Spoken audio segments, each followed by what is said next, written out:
নবীজি মেরাজে গেলেন, মেরাজ থেকে চলে আসলেন, সবাইকে বর্ণনা করলেন, মানুষ কেউ বিশ্বাস করতে চায় না। আবু বকর সিদ্দিক রাদিয়াল্লাহু তাআলা আনহু তিনি বলার সঙ্গে সঙ্গে, শোনার সঙ্গে সঙ্গে তিনি বিশ্বাস করে নিয়েছেন। কোন সে আবু বকর? যে আবু বকর আমার রাসূলকে কাঁধের উপর নিয়ে পাহাড়ের উপরে ওঠে। মক্কার বেঈমান কাফের মুশরিক গুলো আমার নবীকে থাকতে দেয় নাই। ওই আবু বকর আমার নবীকে কাঁধের উপরে নিয়ে পাহাড়ের উপরে হাজির, গুহার মধ্যে প্রবেশ করবে। এমন সময় আবু বকর বলে, ও নবী আপনি আগেই গুহায় প্রবেশ করিয়েন না, আমি গুহায় প্রবেশ করব, গুহাটা পরিষ্কার করব, সাপের গর্ত আছে গর্তগুলো বন্ধ করব, এরপরে আপনি ঢুকবেন। আবু বকর গুহায় প্রবেশ করলেন, সবগুলো গর্ত বন্ধ করলেন, গুহাটা পরিষ্কার করলেন। এরপরে নবীকে বললেন, ও পয়গম্বর, ও মায়ার নবী আমার, আপনি প্রবেশ করেন। আবু বকর সিদ্দিক রাদিয়াল্লাহু তাআলা আনহু নিজের উরুটা বিছিয়ে দিলেন। নবীজি আবু বকরের উরুর উপরে মাথা রেখে শুয়ে পড়লেন। আবু বকর তাকায় দেখে ডানে বামে যতগুলো গর্ত ছিল সব গর্ত বন্ধ করা হয়েছে, কিন্তু পায়ের দিকে তাকায় দেখে একটা গর্ত বন্ধ করা বাকি রয়ে গেছে। এখন আবু বকর পা সরাইতে পারে না, যদি পা সরাই পায়ের উপরে শুয়ে আছেন কে? আমার নবীজির ঘুম ভেঙে যাবে। আবু বকর পা মুবারক সরায় না। আবু বকর সিদ্দিক রাদিয়াল্লাহু তাআলা আনহু নিজের পা মুবারক দিয়ে ওই গর্তের মুখের মধ্যে এভাবে ঠাসি দিয়ে ধরে রাখলেন, আর ভিতর দিক থেকে কে যেন শুধুমাত্র কামড় মারে, ঠোকর মারে। আবু বকর তারপরও তার পা সরায় না রে মানুষ। ইমান কারে বলে দেখো, আবু বকর তারপরে পা সরায় না। এক পর্যায়ে ওই সাপ কামড় দিতে দিতে আবু বকরের পুরো শরীরের মধ্যে পানি রক্ত ভরে গিয়েছে।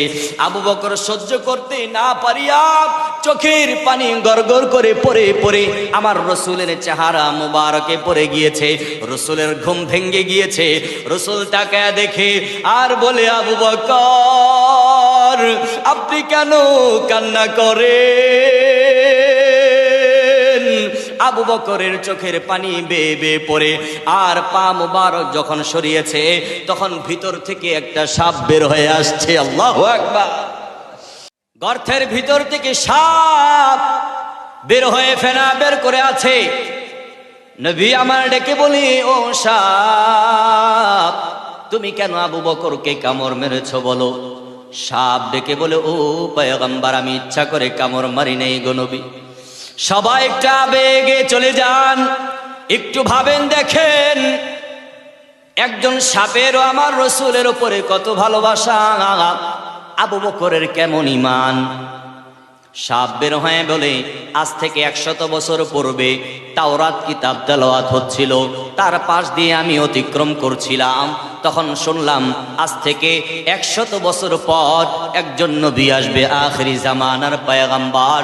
এই নবী যেই দিন মক্কার অত্যাচার সহ্য করতে না পারিয়া নিজের মাতৃভূমি ছেড়ে আমার আল্লাহ তাআলার অর্ডারে মক্কা থেকে মদিনায় চলে যাবে, সেই দিন তিনি এই গুহায় আশ্রয় নিবেন, অবস্থান করবেন।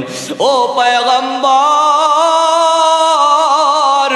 সেই দিনের পর থেকে আমি সাপ কখনো আর এই গর্ত ছাড়িয়া গুহা ছাড়িয়া কোথাও যাই নাই। আপনার চেহারা মোবারক যেন আমি অনেক কাছ থেকে দেখতে পারি, এই জন্য আমি এই গুহার মধ্যে অনেকগুলো গর্ত করে রেখেছি। কিন্তু যখন আবু বকর সিদ্দিক রাদিয়াল্লাহু তাআলা আনহু গুহায় প্রবেশ করলেন, সবগুলো গর্ত বন্ধ করে দিলেন। কোন গর্ত দিয়ে আমি আপনার চেহারা মোবারক দেখব? আবু বকর সিদ্দিক সব গর্ত বন্ধ করিয়া শুধুমাত্র একটা গর্ত বাকি রেখেছে। তারপরও আবু বকর ওই গর্তের মধ্যে পা দিয়ে ধরে আছে। আপনাকে দেখার তামান্নায়, আপনাকে না দেখতে পারিয়া ও পয়গম্বর, আপনার চেহারা মোবারক দেখার জন্য আমার মন শুধু ছটফট করছিল। আপনাকে না দেখতে পারিয়া আমি আবু বকরের পায়ের মধ্যে কামড় মেরেছি গো নবী, আর একটা শুধু গর্ত করেছি। এতগুলো গর্ত করেছি কেন জানেন? কারণ যদি একটা মাত্র গর্ত করতাম আর ওই একটা গর্তে যদি আপনি পিঠ দিয়ে বসতেন তাহলে আপনার চেহারা মোবারক দেখতে পারতাম না। এই জন্য আমি অনেকগুলো গর্ত করেছি যেন অনেক কাছ থেকে আপনার চেহারা মোবারক আমি দেখতে পারি। আল্লাহু আকবার।